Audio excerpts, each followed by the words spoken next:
आज के इस वीडियो लेक्चर में आप सबका स्वागत है, अभिवादन है।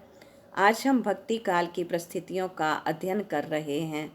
जैसा कि हम जानते हैं, किसी भी भाषा के साहित्य का लेखन कार्य तत्कालीन परिस्थितियों के आधार से ही होता है। हिंदी साहित्य के इतिहास का हमने काल विभाजन देखा है। इसे 3 कालों में विभक्त किया गया है: आदिकाल, मध्यकाल और आधुनिक काल। मध्यकाल को पुनः 2 भागों में विभाजन किया गया है। इसमें पूर्व मध्यकाल और उत्तर मध्यकाल। पूर्व मध्यकाल को भक्ति काल, उत्तर मध्यकाल को रीतिकाल कहा जाता है। तो इन तीनों कालों में जो साहित्य लिखा गया है वो अपने अपने युग की परिस्थितियों के आधार से ही लिखा गया है। जब हम इन तीनों कालों के साहित्य का अध्ययन करते हैं तो उसमें सबसे अधिक महत्वपूर्ण साहित्य रहा है भक्ति काल का। तो भक्ति काल का समय विशेष काल रहा है। उस समय जो साहित्य लिखा गया वो सर्वोत्तम साहित्य रहा है। तो उसमें क्या विशेषता रही है, इसका अध्ययन तो हम बाद में करेंगे। अभी हम उस समय की परिस्थितियों का अध्ययन कर रहे हैं, क्योंकि जिस समय जो साहित्य लिखा जाता है वो तत्कालीन परिस्थितियों से प्रभावित होता है। तो जैसी परिस्थितियां होती हैं वह उसी आधार से वैसा ही जो साहित्य है वो उभर कर सामने आता है। लेकिन परिस्थितियां अगर खराब हों, जरूरी नहीं कि साहित्य भी खराब होगा, परंतु साहित्य तो बल्कि एक दर्शक का काम करता है। तो यही रहा कि भक्ति काल के समय जो परिस्थितियां थी वो प्रतिकूल थी, लेकिन उस समय जो ये साहित्य लिखा गया है वो तो बहुत सुंदर और अति महत्वपूर्ण और सर्वोत्तम निखर कर आया है। तो भूमिका में हम देखेंगे, हिंदी साहित्य के इतिहास में भक्ति काल अपना एक अति महत्वपूर्ण स्थान रखता है। आदिकाल के बाद आए इस युग को पूर्व मध्य काल भी कहा जाता है। इसकी समय अवधि विक्रम संवत 1375 से विक्रम संवत 1700 तक की मानी जाती है। और अगर हम सन के हिसाब से देखें तो यह है 1318 ईस्वी से 1643 ईस्वी तक का समय माना जाता है। संपूर्ण हिंदी साहित्य का ये श्रेष्ठ युग है, सर्वोत्तम युग है। इसको स्वर्णिम काल और गोल्डन पीरियड भी कहा जाता है। विभिन्न विद्वानों ने इस काल को अलग अलग नामों से प्रख्यात किया है, अलग अलग नाम दिए हैं।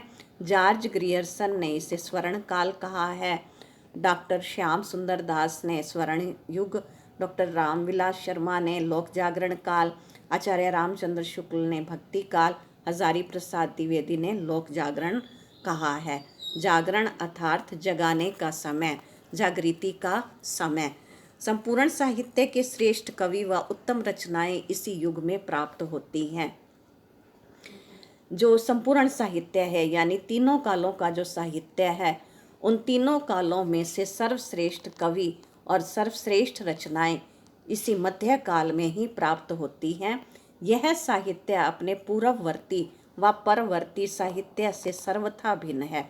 पूर्ववर्ती यथार्थ भक्ति काल से पहले का साहित्य और परवर्ती अर्थात भक्ति काल के बाद के साहित्य से ये विशेष है, प्रमुख है, क्योंकि इस युग में भक्ति की पावन धारा प्रवाहित हुई है। तो इसकी विशेषता क्या रही है? क्योंकि इस युग में भक्ति की पवित्र धारा बही है। इसमें युद्ध के वर्णन के स्थान पर ईश्वर भजन क्योंकि आदि काल में युद्ध का वर्णन था, राजाओं का वर्णन किया हुआ था। अब यहाँ इस समय उसकी बजाय यहाँ पर ईश्वर की भक्ति का वर्णन किया हुआ है, ईश्वर का भजन किया हुआ है। और यहाँ फिर देखा परवर्ती यानी कि भक्ति काल के बाद का जो साहित्य है वो है रीतिकाल। उसमें नारी की सुंदरता, नायक नायिका की सुंदरता का वर्णन किया हुआ है। अब उसके स्थान पर ईश्वर की लीला का गायन इसमें प्रमुख रहा है। किसी भी विशेष युग के साहित्य को समझने के लिए उस समय की परिस्थितियों को समझना अति अनिवार्य होता है। तो अब हम सबसे पहले भक्ति शब्द कहाँ से आया है, इसका अर्थ क्या है, इसकी परिभाषा क्या है, वो हम जान लेते हैं। जो भक्ति शब्द है वो संस्कृत की भज धातु में 3 प्रत्यय लगने से भक्ति शब्द बना है, जिसका अर्थ है अनुराग, श्रद्धा, सम्मान व सेवा। अब आध्यात्मिक अर्थ इसका है आराध्य के प्रति अनुरक्ति का नाम भक्ति है। आराध्य अर्थात जो इष्ट देव है, जो परमात्मा है, उसके प्रति प्रेम का भाव रखना, जो उसके प्रति श्रद्धा का भाव रखना, वो भक्ति कहलाता है।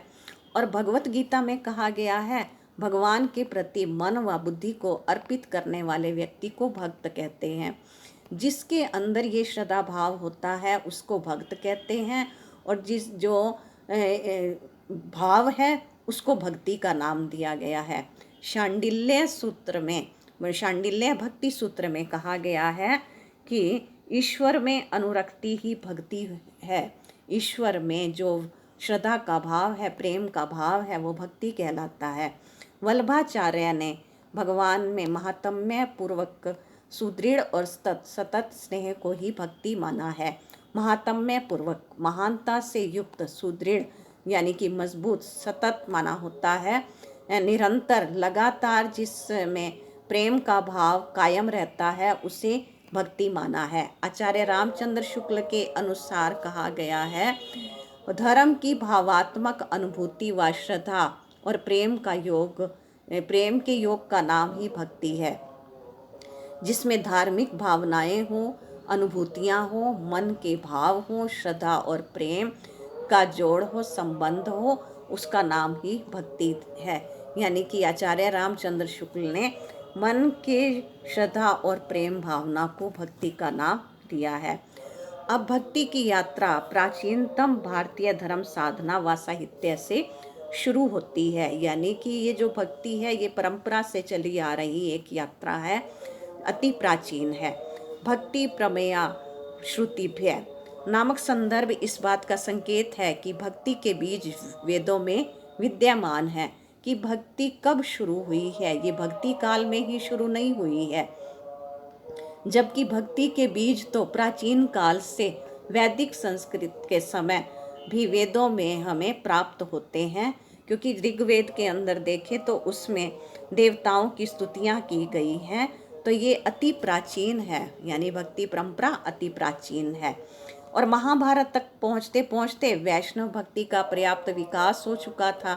विष्णु के नारायण के रूप में उपासना होने लगी थी, क्योंकि यहाँ जब वेदों का काल रहा है तो उस समय मंत्रों के रूप में आराधना की जाती थी, और जो उस समय स्वरूप रहा है देवी देवताओं की भक्ति की जाती थी, मंत्रों का उच्चारण किया जाता था, यज्ञ का विधान था। लेकिन जब महाभारत का समय हुआ तो उस समय तो भक्ति का स्वरूप बदला, तो भक्ति का विकास भी हुआ, विष्णु की नारायण के रूप में उपासना होने लगी। और गीता जो हमारा हिंदुओं का प्रमुख ग्रंथ है, उसमें ज्ञान, भक्ति और कर्म के समन्वय का वर्णन किया हुआ है, एक विशेष महानता को लिए हुए, जो हमारे जीवन की शिक्षाओं को चित्रित करता है। तो गीता तो प्रमुख ग्रंथ है ही। इन भाषाओं से यही निष्कर्ष निकलता है कि परमात्मा के निर्गुण या सगुण रूप में महानता के दर्शन करते हुए उस महत्ता के प्रति श्रद्धा से अवनत होना ही भक्ति है। अब परमात्मा के चाहे तो उसे निराकार रूप में मानते हुए या उसे साकार रूप में उसके प्रति भावना रखते हुए उस परमात्मा के महानताओं को अपने मन में उतारते हुए श्रद्धा से भरपूर रहना ही भक्ति कहलाती है। यानी परमात्मा के किसी भी स्वरूप, चाहे निराकार स्वरूप चाहे साकार रूप को अपने मन के अंदर धारण करना और उनके प्रति श्रद्धा भाव रखना ही भक्ति है। अब इस उपरोक्त विवेचन से स्पष्ट होता है कि जिस प्रकार परंपरा की शक्ति की उपेक्षा नहीं की जा सकती, उसी प्रकार परिवेश के प्रभाव को भी नकारा नहीं जा सकता। अब यहाँ क्या कहा गया है कि जैसे भक्ति अति प्राचीन है, परंपरा से चली आती है, तो जो परंपरा से चला आता है तो उसका प्रभाव समाज पर रहता ही है। वो यानी कि परंपराओं का निर्वहन हम करते हैं, उनको अपनाते चलते हैं। तो भक्ति अति प्राचीन है, तो परंपरा से चली आई, तो फिर सबने उसको स्वीकार किया और माना। लेकिन यहाँ दूसरी बात भी कही गई है, परिवेश के प्रभाव। परिवेश माना होता है वातावरण। चारों तरफ का जो वातावरण था, प्रभाव था, उस समय का जो माहौल था, उस समय की जो परिस्थितियाँ थी, जो दुखदाई थी, भ्रष्टाचार फैल रहा था, तो उस समय के कारण भी लोगों का जीवन जब दुभर हो गया था, तो उस समय उन्हें केवल एक भक्ति का ही मार्ग दिखाई दिया। ईश्वर की शरण में वो आए। यानी कि दो कारण हुए, एक तो परंपरा से चली आ रही थी, और दूसरा जब दुख का माहौल उपस्थित हो गया तो उस समय सुरक्षा के लिए लोग भगवान की शरण में गए। उत्तर भारत में भक्ति के प्रचार प्रसार में जहाँ दक्षिण से बहकर चली आती हुई भक्ति धारा का योग है, वहीं उत्तर भारत की परिस्थितियाँ भी विशेष रही हैं, क्योंकि दक्षिण भारत में भक्ति का प्रचार प्रसार था, वो परंपरा से रही। लेकिन उत्तर भारत में क्या था, वहाँ पर जो परिस्थितियाँ थी, जो वातावरण था, वो ऐसा दुभर था जिस वजह से लोग भक्ति की ओर मुड़े। तो इसमें डॉक्टर हरीश चंद्र वर्मा जी लिखते हैं कि भक्ति उस युग की मांग थी। यानी कि लोग इतने पीड़ित हो चुके थे, इतने दुखी हो चुके थे, वो रास्ता ढूंढ रहे थे। तो उस समय एक भक्ति ही ऐसा रास्ता थी। तो भक्ति उस समय की मांग थी, जिससे उन्हें सहारा प्राप्त हुआ, सुरक्षा प्राप्त हुई। वह युग के प्रश्नों का सही उत्तर थी। मानव समाज के हृदय के अंदर तरह तरह के प्रश्न उठ रहे थे कि वो कहाँ जाएं, क्या करें, किसका सहारा प्राप्त करें, उनकी रक्षा कौन करेगा। तो इस तरह से उनको इन सब का जवाब एक में ही प्राप्त होता है, भक्ति के मार्ग से ईश्वर की शरण में जाने पर। एक और हिंदू समाज अपनी भीतरी विकृतियों से रुग्ण था। यानी कि हिंदू समाज के अंदर अंदर ही अंदर बहुत सी विकृतियां आती जा रही थी। यानी कि वहाँ तब की संस्कृति बिगड़ती जा रही थी। रुग्ण माना होता है रोगी होना।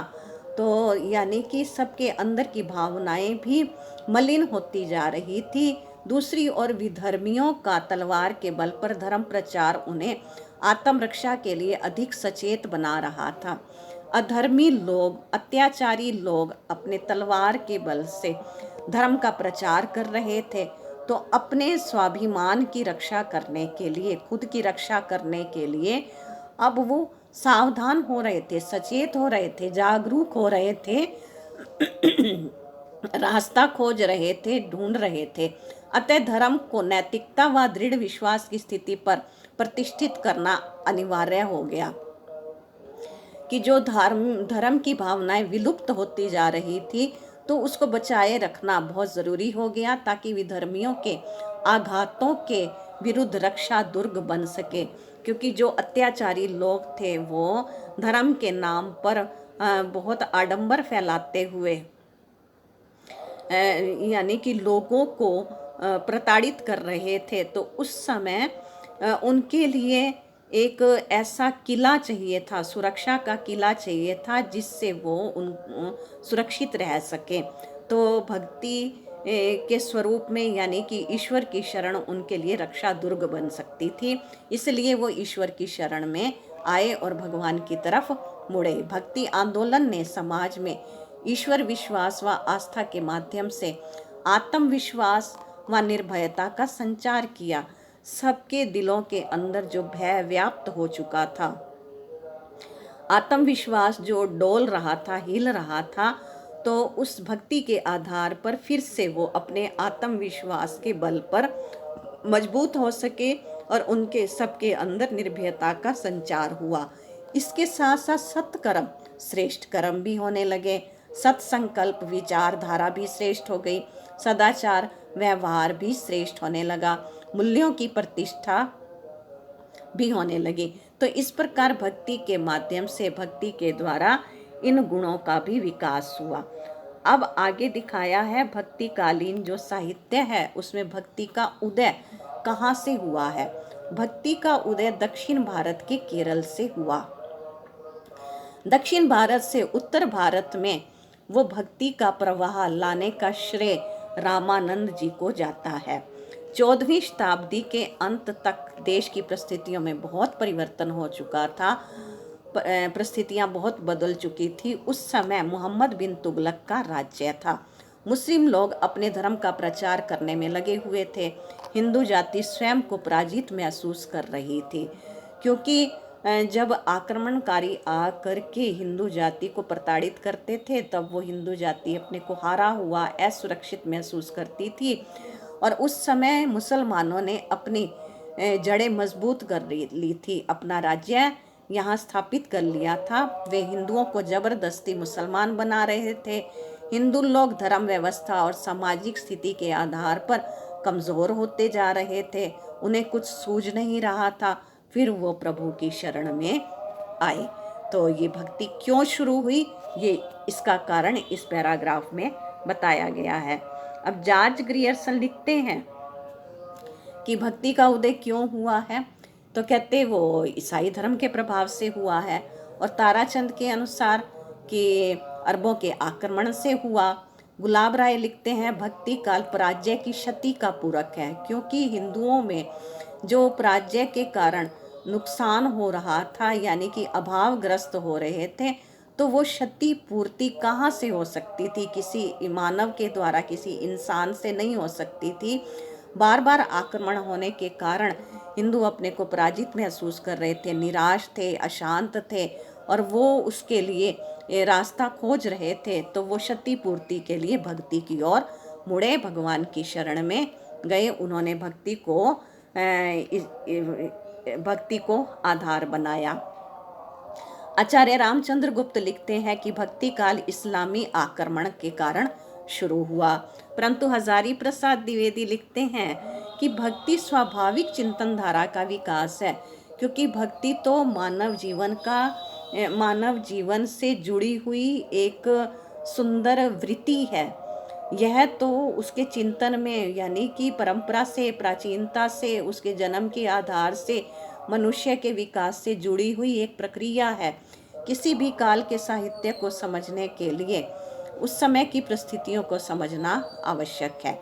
तो यहाँ जो हम देख रहे हैं कि भक्ति का स्वरूप हमारे सामने आया है, कि भक्ति परंपरा से, प्राचीन काल से जो चली आ रही थी, एक तो उस कारण से भक्ति का विकास हुआ, और दूसरा तत्कालीन परिस्थितियाँ जो अति विकृत हो गई थी, उस कारण से भक्ति का विकास हुआ है। तो अब यहाँ पर हम परिस्थितियों को समझ लेते हैं कि तत्कालीन परिस्थितियाँ क्या थी और भक्ति काल के साहित्य को किन परिस्थितियों ने प्रभावित किया है। सबसे पहले है राजनीतिक परिस्थिति, सामाजिक परिस्थिति, धार्मिक, सांस्कृतिक, साहित्यिक और आर्थिक। तो ये 6 परिस्थितियाँ हैं जिन्होंने इस काल को प्रभावित किया। तो हम अलग अलग से अब देख लेते हैं राजनीतिक परिस्थितियाँ। इस काल की राजनीतिक परिस्थिति अशांत, संघर्षमयी, अति शोचनीय थी, चिंताजनक थी। राजनीतिक परिस्थितियाँ अच्छी नहीं थी। क्या था उस समय? इस्लामी आक्रमणकारियों के आगमन से यह काल उथल पुथल, युद्ध, संघर्ष व अशांति का काल रहा है। चारों तरफ अशांति थी। और फिर सन 1375 से 1526 ईस्वी तक उत्तर भारत में तुगलक वंश आया, सैयदवंश, लोधीवंश वंश, तत्पश्चात मुगल आदि अनेक राजवंशों का शासन रहा है। तुगलक वंश की न्याय व्यवस्था कुरान व हदीस पर आधारित थी। हदीस में नियमावली दी हुई है, उसी नियम के आधार पर ही न्याय किया जाता था। बाबर, हुमायूं, अकबर, जहांगीर, शाहजहां आदि का शासनकाल भक्ति काल की ही सीमा में था, यानी कि ये सभी राजा उस समय हुए हैं। इसके अलावा शेर शाह सूरी का भी कुछ वर्षों तक शासन रहा है। और इनका शासनकाल कैसा कैसा रहा है? फिरोज शाह हिंदुओं के प्रति उदार नहीं थे। शेर शाह ने मालगुजारी व कर की उचित व्यवस्था की थी। शेर शाह सूरी ने जमींदारी प्रथा को खत्म किया, परंतु जब मुगल आए उन्होंने फिर से ये प्रथा शुरू कर दी, जिससे क्या हुआ? परिणाम स्वरूप जमींदार और ज़्यादा अमीर हो गए और सामान्य किसान जो थे वो गरीब हो गए। अकबर ने अनेक मुगल शासकों की अपेक्षा हिंदू जनता के प्रति अधिक उदारता का भाव रखा हुआ था। यानी कि अकबर एक उदारवादी राजा रहा है। हिंदुओं के प्रति उसके मन में उदारता का भाव था। उसके शासनकाल में भू व्यवस्था में भी पर्याप्त सुधार हुए। अकबर ने भारत को स्थिरता प्रदान की, हिंदू मुस्लिम के बीच की खाई को समाप्त करने का सफल प्रयास किया। हिंदू और मुसलमानों के बीच में जो अंतर बढ़ा दिए गए थे उसको ख़त्म करने का उन्होंने पूरा प्रयास किया। शासक वर्ग में राज्य प्राप्ति के लिए अनेक गृह युद्ध होते रहे। उस समय का जो, जैसा कि हमने आदिकाल में भी देखा है, आदिकाल में भी गृह युद्ध होते रहते थे, राजा आपस में लड़ते रहते थे। और यहाँ भी अब ये दिखाया है कि शासक वर्ग में राज्य प्राप्ति के अनेक गृह युद्ध होते रहे, निर्मम हत्याओं का क्रम चलता रहा। उत्तराधिकारी किसको बनाया जाएगा उसके लिए कोई भी नियम नहीं था। तो अलाउद्दीन खिलजी ने अपने चाचा जलालुद्दीन की हत्या की, यानी कि एक दूसरे को मारकर उत्तराधिकार प्राप्त करते थे। मलिक काफूर ने अलाउद्दीन को मार दिया था। तो इस प्रकार की राज व्यवस्था वहाँ पर देखने को मिलती है।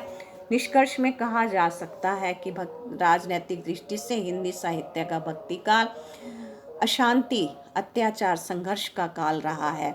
अकबर से लेकर शाहजहां तक के काल में ही भक्ति साहित्य को चरमोत्कृष्ट प्राप्त हुआ।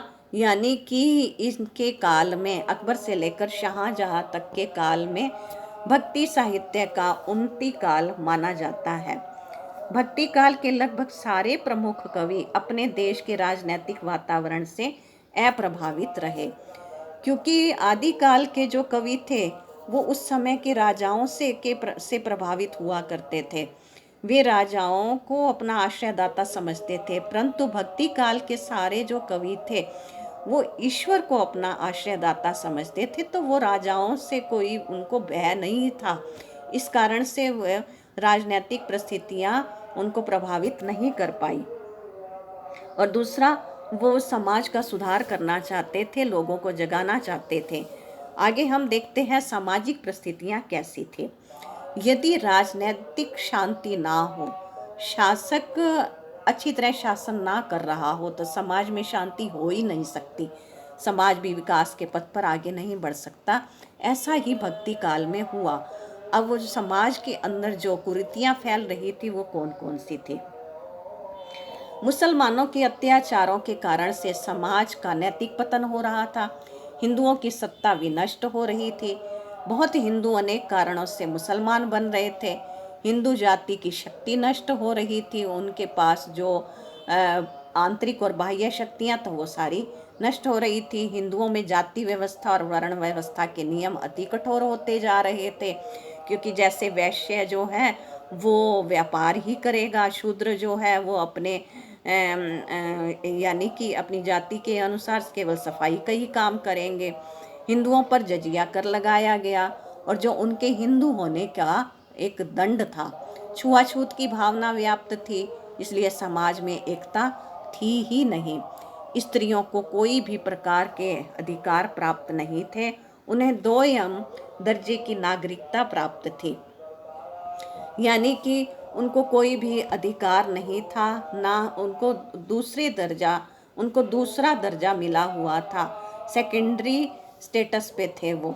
हिंदू समाज में मुस्लिम शासकों की काम वासना एवं रूप लिप्सा से रक्षा प्राप्त करने के लिए बाल विवाह, पर्दा प्रथा का भी प्रचलन हुआ, कि जो मुस्लिम शासक थे वो बहुत कामी थे, वासनाओं में लिप्त रहते थे और वो हिंदुओं की बच्चियों को उठा कर ले जाते थे। इसलिए उनके बचाव के लिए छोटी छोटी बच्चियों का बाल विवाह कर दिया जाता था। पर्दा प्रथा का प्रचलन हुआ, तो इस प्रकार से सती प्रथा भी बढ़े। ये इसके साथ साथ वैश्यावृत्ति भी उस समय बढ़ गई थी।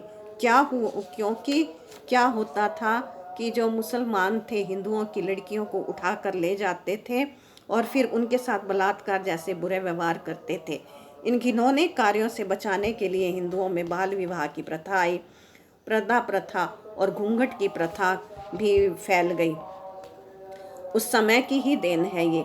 इसके साथ साथ वैश्यावृत्ति जैसी भी कुरीति को बढ़ावा मिला, क्योंकि क्या होता था, बहुत सी स्त्रियां अपना जीवन यापन करने के लिए मजबूरी से उन्हें ये वैश्यावृत्ति अपनानी पड़ती थी, क्योंकि जब समाज उन्हें अपनाता नहीं था तो फिर उस समय उनको जब कोई सैनिक उन्हें उठा कर ले जाता था, उनके साथ गलत व्यवहार किया जाता था, फिर जब समाज उन्हें सम्मान नहीं देता था, वापस उनको अपनाता नहीं था, तो अपना पेट भरने के लिए, जीवन यापन करने के लिए उनके पास, उन स्त्रियों के पास कोई भी चारा नहीं होता था।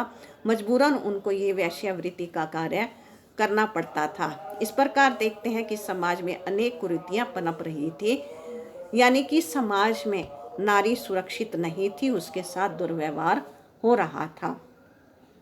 भक्ति काल में भारतीय समाज प्रमुख रूप से दो वर्गों में विभाजित था। एक वर्ग राजा और महाराजा, सेठ, साहूकार, सामंत यानी अमीर लोग। दूसरे वर्ग में किसान, मजदूर, दलित, राज्य कर्मचारी और पारंपरिक काम धंधे में लगे हुए, यानी कि जो लकड़ी बनाने, लकड़ी काटने का काम करते हैं वो लकड़ी ही काटेंगे। तो परंपरा से, परिवार से जो पैतृक काम करते आ रहे हैं वही ही करेंगे। 14वीं व 15वीं शताब्दी में मुसलमान व हिंदुओं के जीवन के विविध क्षेत्रों में आदान प्रदान हुआ। इससे जहां पारस्परिक सद्भावना में वृद्धि हुई, वहीं जाति पाति, खान पान, विवाह आदि के बंधन भी कठोर हो गए। आपस में मेलजोल बढ़ा, परंतु फिर भी जाति पाति और खान पान और विवाह से संबंधित कुछ नियम और भी ज़्यादा कठोर हो गए। उसका कारण क्या हुआ? क्योंकि आपस में इन हिंदुओं और मुसलमानों के विवाह संबंध स्थापित हुए, जिससे क्या परिणाम स्वरूप क्या हुआ, एक ही परिवार के लोग कुछ तो मुसलमान बन गए और कुछ हिंदू रह गए। इससे फिर उन्होंने अपने जो बंधन थे, जो नियम थे, उनको कठोर कर दिया था। इस्लाम में मौजूद समानता की भावना ने वंचित वर्ग को आकर्षित किया। जो हिंदू लोग थे उन्हें, यानी कि निम्न जाति के लोग जो थे, उन्हें मंदिर आदि में जाने नहीं दिया जाता था, तो उनके साथ समानता का व्यवहार नहीं होता था।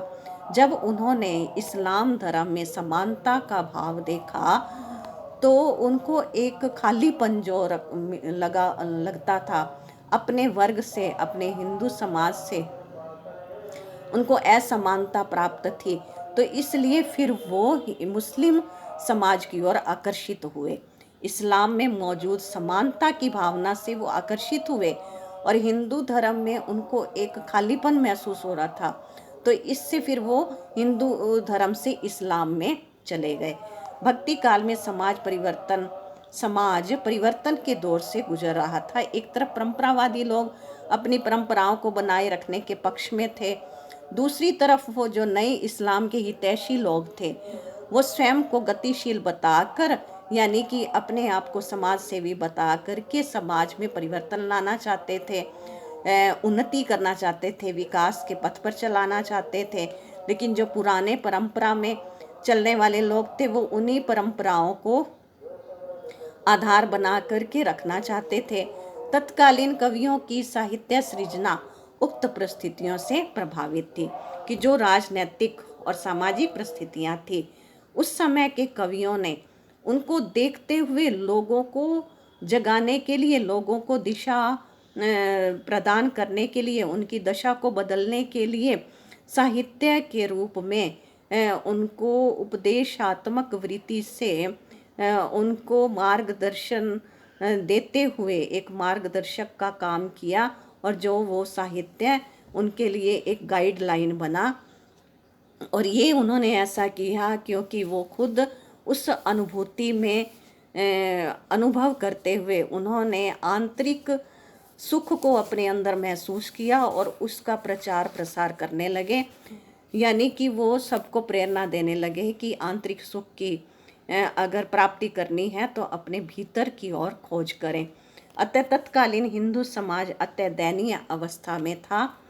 वह दरिद्र, अशिक्षित व अनेक कुरीतियों का शिकार बना हुआ था।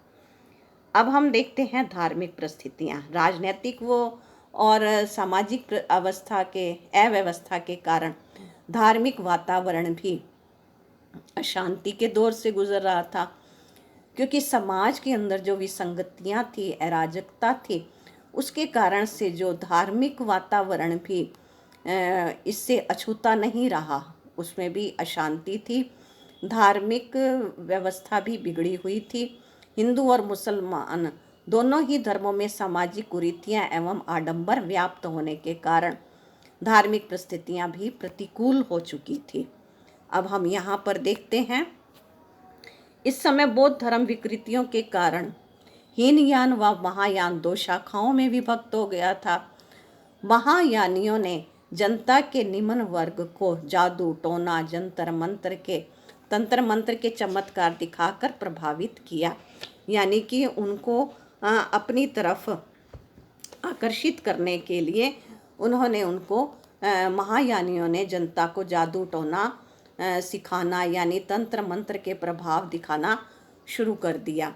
फिर इसके बाद हिंदू और मुसलमान दोनों ही धर्मों में पूजा, नमाज, माला, तीर्थ यात्रा, रोज़ा आदि बाह्य आडंबरों की अधिकता हो गई। तब सिद्धों ने क्रांतिकारी परिवर्तन किया। उन्होंने कर्म कांड के स्थान पर गुरु को महत्व दिया। सिद्धों के बाद नाथ संप्रदाय का विकास हुआ, जिसे सिद्धों का ही विकसित रूप समझा जाता है। नाथ पंथियों ने पर्याप्त सुधार तो किए, उन्होंने सुधारवादी परंपरा को प्रचलन में लाया, लेकिन उनकी जो साधना की प्रक्रिया थी, जो विधियां थी, वो इतनी मुश्किल थी कि सामान्य जनता उनका निर्वहन नहीं कर सकती थी, उनको अपना नहीं सकती थी। हिंदू धर्म में भी अनेक संप्रदाय व मतांतर आए, अनेक मतों का विकास हुआ। वैष्णव, शैव, शाक्त, सिद्ध, नाथ, वाममार्गी, लेकिन ये सभी धर्म का विकास तो कर रहे थे, लेकिन धार्मिक भावनाओं को प्रताड़ित करते हुए वो केवल अपने ही धर्म का विकास करना चाहते थे, दूसरे धर्म का सम्मान नहीं करते थे। वो एक दूसरे की जान लेने में उतारू रहते थे, क्योंकि वो अपने ही धर्म को श्रेष्ठ बताना चाहते थे, सिद्ध करना चाहते थे। इनके बीच में संघर्ष जारी रहते थे। धर्म में भी पाखंडता अधिक थी, बनावटीपन ज़्यादा था। शासक वर्ग हिंदू धर्म पर अनेक प्रकार के अत्याचार करके उनके पवित्र ग्रंथों और पूजा स्थलों को नष्ट करने पर तुला हुआ था, यानी कि धार्मिक भावनाओं को प्रताड़ित किया जा रहा था। महाप्रभु वल्लभाचार्य ने ईश्वर संकेत करते हुए लिखा, देश मलेच्छाक्रांत है, यानी कि देश में, मलेच्छ वैसे कहा जाता है मुसलमानों को, आक्रांत माना पीड़ित किए जाते हैं, कि पूरा देश मुसलमानों के द्वारा पीड़ित किया जाता है। गंगा आदि तीर्थ दुष्टों द्वारा भ्रष्ट हो रहे हैं। अशिक्षा व अज्ञान के कारण वैदिक धर्म नष्ट हो रहा है, क्योंकि शिक्षा के कोई भी साधन नहीं है। इस कारण से जो वैदिक साधनाएं, जो वैदिक धर्म था अति प्राचीन, उसको कोई समझ ही नहीं पाता था। मुस्लिम शासन की स्थापना के बाद भारतीय जनता मुस्लिम धर्म से बहुत प्रभावित हुई। कुछ मुगल शासकों ने बलपूर्वक हिंदुओं को मुसलमान बना लिया। उत्तर भारत में अनेक धार्मिक संप्रदायों, रामानंदी संप्रदाय, संत संप्रदाय, वल्लभ संप्रदाय आदि का जन्म हुआ। इन संप्रदायों का जीवन, साहित्य व दार्शनिक विचारधारा सरल व सुगम थी, इसलिए लोग उनके प्रति भावनात्मक रूप से जुड़े। हिंदू और बौद्ध धर्म के अतिरिक्त सूफी मत भी आया, तो भारत में सूफी मत का आना एक सुंदर अवसर था, महत्वपूर्ण घटना थी। क्यों? क्योंकि सूफियों ने धार्मिक उदारता का परिचय दिया, कि जो सूफियों में मुसलमान संत थे, उन्होंने जो उदार भाव रखते हुए हिंदुओं और मुसलमानों को एक करने का प्रयास किया, हिंदुओं और मुस्लिम में एकता स्थापित करने का प्रयास किया। धार्मिक दृष्टि से दो मत, संत व भक्त, प्रचारित हुए। अब वो संत और भक्त कौन कौन थे? निर्गुणवादियों को संत, यानी कि जो निराकार परमात्मा को का ध्यान करते थे उनको संत कहते थे, और सगुणवादियों को भक्त कहते थे। निर्गुणवादी जो संतों और सूफियों ने धार्मिक सद्भावना के मार्ग को जनता के सामने रखा, तो निर्गुणवादी और सूफियों ने, इन संतों ने अपनी धार्मिक अनुभूतियों को जनता के सामने उपदेश के रूप में मार्गदर्शन करने के लिए अपनी अनुभूतियों को व्यक्त किया। सगुणवादी राम भक्ति शाखा और कृष्ण भक्ति शाखा ने मिलकर मानवीय धर्म का विस्तार किया। मानवीय धर्म यानी कि इंसानियत का, मानवीय गुणों का उन्होंने विस्तार किया। कबीर का समाज सुधार, कबीर ने समाज सुधार पर बल दिया। जायसी ने आपसी प्रेम भाव पर बल दिया। तुलसी ने एकता का संदेश दिया। सूरदास के द्वारा कृष्ण के लोक रंजन स्वरूप का चित्रण निश्चय ही तत्कालीन परिस्थितियों की देन है। यानी कि उस समय का जो वातावरण था, निराशा का वातावरण था, उदासी का वातावरण था, तो सूरदास ने कृष्ण लीला के द्वारा मानव जाति में एक मनोरंजन का संदेश देते हुए वैसा साहित्य प्रस्तुत किया। तो यह तत्कालीन परिस्थितियों की देन है। अतः धार्मिक स्थिति अच्छी नहीं थी कि प्राचीन काल से या परंपरा से चली आई जो परिस्थिति थी वो तो अच्छी थी नहीं, लेकिन उस समय के जो संत और भक्त थे उन्होंने अपनी अनुभूतियों और अपनी आंतरिक प्रेरणा और अपने सामर्थ्य से आने वाले समय को उन्नति का रास्ता दिखाया। यानी इसलिए यह भक्ति काल उत्कृष्ट काल माना गया है। उन्होंने तत्कालीन परिस्थितियों का सामना करते हुए लोगों को एक सुरक्षा प्रदान करने के लिए यह राह दिखाई। धर्मों में व्याप्त सामाजिक कुरीतियों और आडंबरों को रोकने में तत्कालीन संतों ने महत्वपूर्ण भूमिका निभाई। अब है सांस्कृतिक परिस्थितियां।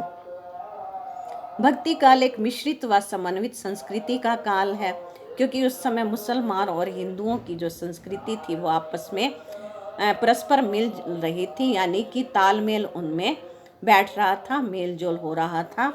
इस्लाम के आने से एक बार पुनः भारत में सांस्कृतिक परिवर्तन का समय आया।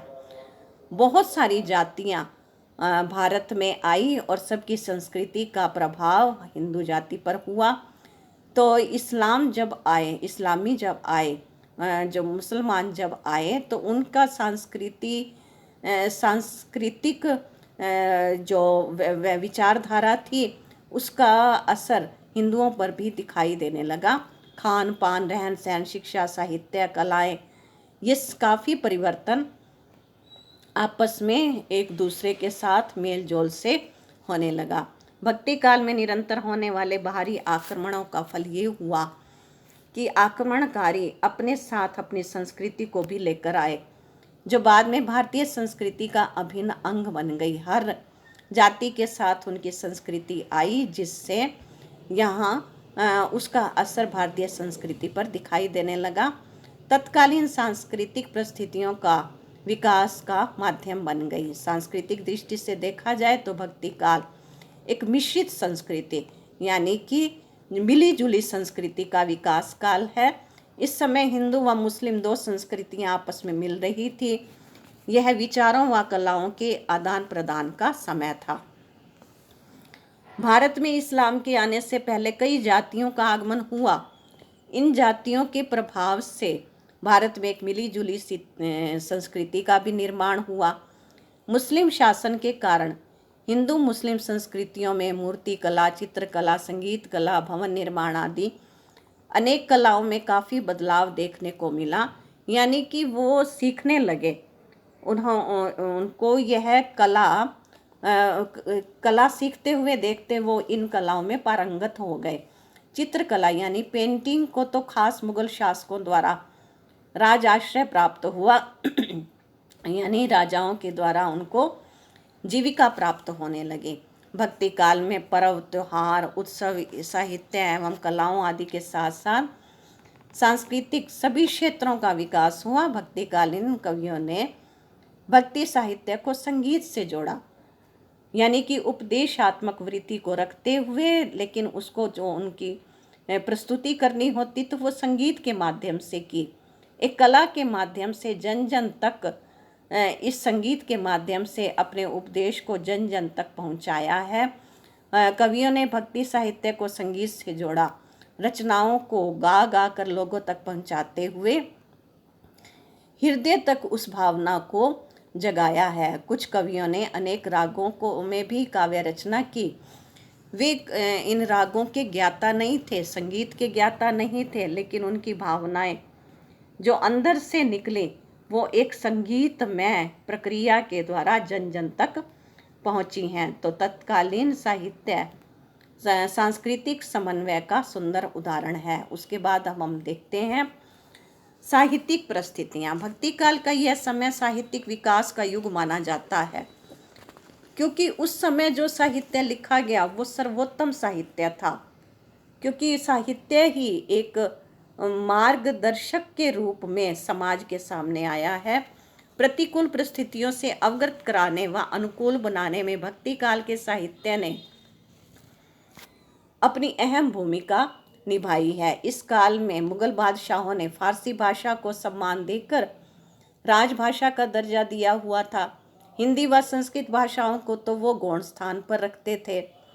संस्कृत भाषा जो हिंदुओं की भाषा थी, वेद पुराणों की भाषा थी, उसको केवल उच्च वर्ग के लोग ही उपयोग में लाया करते थे। अब वो केवल उच्च वर्ग के लोगों की भाषा रह गई थी। केवल उच्च हिंदू वर्ग के लोग ही संस्कृत का अध्ययन करते थे। संस्कृत के नए विषयों पर साहित्य नहीं लिखे जा रहे थे, क्योंकि अब वो लोग इतने शिक्षित होते नहीं थे, इसलिए वो इस कठिन भाषा को व्यवहार में नहीं लाते थे, ना साहित्य की रचना हो पा रही थी। केवल टीकाओं के लिए संस्कृत का प्रयोग किया जा रहा था, कि जो पहले से ही संस्कृत में ग्रंथ लिखे हुए थे उन्हीं के ऊपर ही टीकाएं लिखी जाती थी। इस काल में खड़ी बोली ब्रज अवधी भाषा का विकास हुआ, आम बोलचाल की भाषा का विकास हुआ है, जो लोगों को सामान्य रूप से समझ आ सके, सरल और सहज। अधिकतर भक्ति साहित्य इन्हीं भाषाओं में लिखा गया। इस समय के साहित्य में प्रबंध व मुक्तक काव्य भी लिखे गए, जो आज भी गौरव का विषय है। ऐसे ऐसे काव्य लिखे गए कि जो बड़ी सरलता से जन जन तक पहुंच पाते थे। फारसी राजभाषा थी, इसलिए हिंदुओं ने फारसी भाषा को फिर सीखा। हाट बाजार व्यापार करने के लिए सेना में आम बोलचाल की भाषा उर्दू के रूप में विकसित हो रही थी। इस युग के अधिकांश कवि भक्त कवि थे। धर्म व भक्ति को आधार बनाकर वे काव्य रचनाएं लिख रहे थे। धार्मिक पद्धतियों का इस काल के साहित्य पर बहुत गहरा प्रभाव पड़ा, क्योंकि जो संत और कवि थे वो धर्म के आधार पर ही अपनी रचनाएं लिखते थे, जिससे साहित्य अति श्रेष्ठ बना। डॉक्टर लक्ष्मी सागर के अनुसार समाज की छिन्न भिन्न अवस्था तो थी ही, राजनीतिक परिवर्तन से ये और अव्यवस्थित हो गए। इसी अवस्था को लक्ष्य करके कबीर और तुलसी को इस दिशा में अपना सुधारात्मक स्वर अधिक प्रबलता व वेग के साथ जन जन तक पहुंचाना पड़ा। यानी कि उन्होंने पूरी जिम्मेदारी लेकर के समाज में सुधार लाने के लिए ऐसा साहित्य लिखा, क्योंकि सिर्फ साहित्य लिखा ही नहीं, उसे अपने जीवन में अपनाते हुए समाज के सामने प्रस्तुत किया। भक्ति काल के साहित्य को तत्कालीन परिस्थितियों ने काफ़ी हद तक प्रभावित किया। इस काल की साहित्य रचना अपने पूर्ववर्ती वीरता व श्रृंगार से परिपूर्ण साहित्य से काफ़ी अलग है, कि अपने पहले वाले और बाद वाले साहित्यों से ये बिल्कुल अलग रही है। क्योंकि पहले के आदिकाल के साहित्य में वीरता और श्रृंगार का वर्णन है, लेकिन अब इस समय जो साहित्य लिखा जा रहा था उसमें वीरता व श्रृंगार की जगह भक्ति की प्रधानता हो गई थी। तो निश्चय ही भक्ति काल का साहित्य श्रेष्ठ, अनुपम व अद्वितीय माना गया है। यह हृदय व मन व आत्मा की प्यास को बुझाने वाला रहा। इसके बाद हम देखते हैं आर्थिक परिस्थितियाँ। इस काल की आर्थिक परिस्थितियाँ तो बहुत कमज़ोर थी।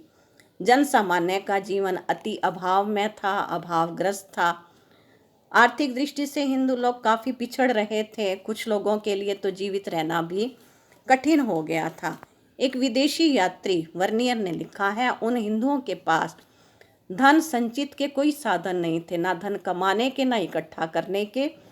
अधिकांश जनता को निर्धनता, अभाव, आजीविका के लिए निरंतर संघर्ष में जीवन बिताना पड़ता था। प्रजा का रहन सहन निम्न कोटि का था, करों का सारा भार उन्हीं पर था। राज्य प्राप्त करने का उनको तो कोई अधिकार था ही नहीं, राज्य तो वो प्राप्त कर ही नहीं सकते थे। शेर शाह सूरी का काल भले ही अल्पकाल का रहा, परंतु उसने जमींदारी प्रथा को समाप्त करके राज्य में खुशहाली लाने का प्रयास किया। मुगल राजाओं ने फिर से इस प्रथा को शुरू कर दिया और अब इस प्रथा की छत्र छाया में जो पलने वाले जागीरदार, मनसबदार, रईस, जमींदार थे, वो तो बड़े मौज का जीवन व्यतीत करते थे। लेकिन इसके विपरीत जो हिंदू समाज थे वो बड़ी गरीबी में अपना जीवन व्यतीत करते थे। इस काल के सामंती समाज में आर्थिक उत्पादन का आधार कृषि ही प्राप्त था। कृषि से जुड़े हुए काम धंधे, हस्तकलाएं, व्यापार आदि ही उनकी कमाई के मुख्य साधन रहे थे। उच्च वर्ग विलासिता पूर्ण जिंदगी जीता था और निम्न वर्ग निर्धनता में अपना जीवन यापन कर रहा था। मजदूरों, कारीगरों और मेहनतकश किसानों की आर्थिक स्थिति अच्छी नहीं थी। अतः देखा जाए तो आर्थिक तौर पर समाज की दशा अति दयनीय थी। अब अंत में हम देखते हैं कि राजनीतिक परिस्थिति वो भी युद्ध, उथल पुथल, अशांति और संघर्ष और युद्धों से परिपूर्ण थी। सामाजिक दृष्टि से हिंदू समाज जो है उसमें बाल विवाह, वर्ण अव्यवस्था, कुरीतियाँ आदि फैली हुई थी। धार्मिक दृष्टि से विभिन्न संप्रदाय और मत विकसित हो रहे थे। सांस्कृतिक परिस्थितियाँ आम थी, उसमें हिंदू मुस्लिम एक दूसरे के नज़दीक आ रहे थे, एक दूसरे की कलाओं को सीख रहे थे। साहित्यिक परिस्थितियाँ सर्वश्रेष्ठ थी, क्योंकि इस समय ही श्रेष्ठ भक्ति साहित्य की रचना की गई है। आर्थिक स्थिति भी अभाव में थी। तो इस समय का अगर हम देखें तो बाकी सारी परिस्थितियाँ विरुद्ध थी, लेकिन एक साहित्यिक परिस्थिति जो श्रेष्ठ रही है और थोड़ी बहुत सांस्कृतिक परिस्थिति अनुकूल रही है, लेकिन साहित्यिक परिस्थिति जो अति श्रेष्ठ बना दी गई थी। उस समय साहित्य जो अच्छा लिखा गया था, उस आधार से भक्ति काल को महत्वपूर्ण विशेषता प्राप्त हुई है। तो ये थी भक्ति काल की परिस्थितियाँ। धन्यवाद।